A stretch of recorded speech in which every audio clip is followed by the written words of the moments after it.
Hey, all, we're talking about steaks, right? So we're going to talk about like if you were to go to a steakhouse, like Outback on the low end, or like a Ruth's Chris, or the House of Prime Rib, or any one of those things, right? But someplace where you can get steak, like what's going to be the best thing for your overall health and still get to enjoy some red meat, and which is certainly good, right? We should have some red meat in our diet, limited portions, right? And certainly limit the amount of saturated fats or the style of fat that we're going to get, or the style of steak that we're going to get. So let's look at some of the nutritional values, right? And you guys can see all these numbers in the slides above this video. All right, so first we will take a look at like a basic menu from a steakhouse, right? And serving size certainly is something that you need to take into account, right? So let's just look at appetizers, right? So like one loaf of bread, you usually have a slice or two of that, right? So we're like in an okay spot, but of course you're probably going to load it up with some butter. So those nutritional values are going to bump up a little bit as we add more fats to it, right? Obviously it's calorically very dense. But then we want to look at like, hey, what are the best options I can have at a steakhouse? Well, they always have a chicken option. Some people don't eat red meat. Most people don't go to a steakhouse to get chicken, though. I've certainly been on the other side of people making fun of you for getting chicken while at a steakhouse. But if you start looking at this, you can get a 10-ounce chicken breast, or a 10-ounce serving of chicken breast, 280 calories, 5 grams of fat, 2 grams of saturated fat. Like, that's the king of like meats for us. In terms of like what we're going to be able to eat there. And then you start looking at like, hey, what are some of my better options? And look, this is a 12-ounce serving. Typically, like, servings will come in like 4 ounces, or what we would say, hey, you need to have a 4-ounce serving of meat or whatnot. It's going to get you most of the caloric or your protein profile needs for one meal. But if you have this, like a sirloin steak, untrimmed, right, 410 calories, we can bump 20 calories off if we were to get it trimmed, right? So we cut a little bit of fat away from that thing. So pretty good. Like if we're going to a steakhouse, not a bad choice to go with that. We start getting in trouble when you start looking here at like adding a house salad.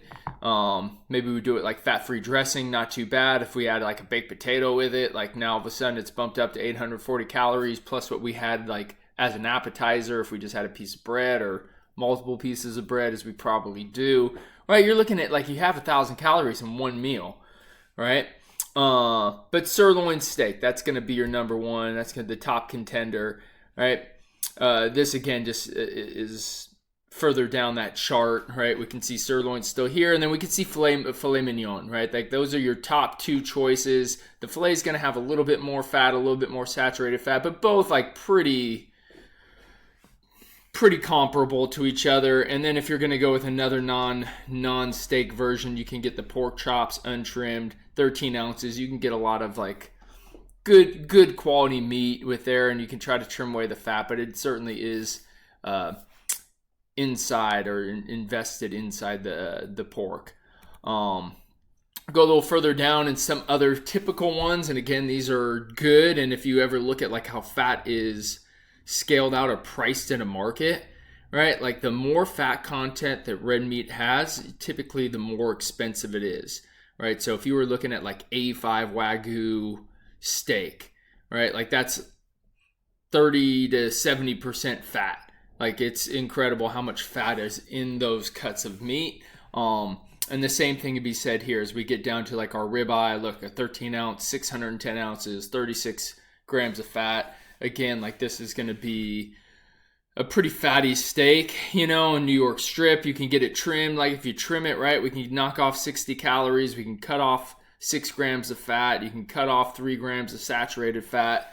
So you start to like see how it works out, but you can see these totals here. I mean, it's like over 1,000 calories per meal. A T-bone, 16 ounces. Again, that's bone in, right? So not 16 ounces of meat. You're probably closer to like 12 ounces of meat there. And then a porterhouse untrimmed. There's a couple more here. Like when you get talking about prime rib untrimmed, like that is high-end fat, right? It usually comes a big strip of fat. You can cut that away yourself, right? A lot of restaurants would do that for you, and you can see it here. I mean, you're talking about 300 calories of fat, right? Just by trimming that fat off. And then some smart side dishes. Just do a house salad, right, with non-fat salad dressing, or go light, or just do like vinegar, right, and maybe a splash of oil on there if you want to have it there. But most of them, like most of us, probably go there and we're going to get a baked potato loaded up. We're going to put sour cream on it, bacon bits, like the whole deal. I mean, you're talking about like sitting down and having 2,000 calories at one meal without any without blinking an eye, right? So what are some of the things you can do? Obviously, like make smart appetizer decisions, or cut them, drink more water. The other thing you can do is just start cutting your steak portions in half, take it home, share it, split it, like see how that works out, because you don't need to eat all that. But if you're like me and I ordered it and I paid for it, I want to eat it all while it's fresh off the stove, right? Or fresh off the grill. And so it starts to get a little bit more difficult. But look, just wanted to give you a comparison on like what steaks are best for you to eat, or like your choices when you're going to buy meats. Certainly, like probably at home we're not eating steaks every night, but if you do buy like a chunk of meat, right, like sirloin is going to be your best bet to limit the amount of fat that you're taking in. Ground beef, it's incredible. You can get a lot of like lean ground beef. I mean, you can get like 90-10 like lean fat content. You can get even more, like 92-8. Like those are all pretty good options for you. So make sure you're paying attention to what you're ingesting. All right, thanks for listening.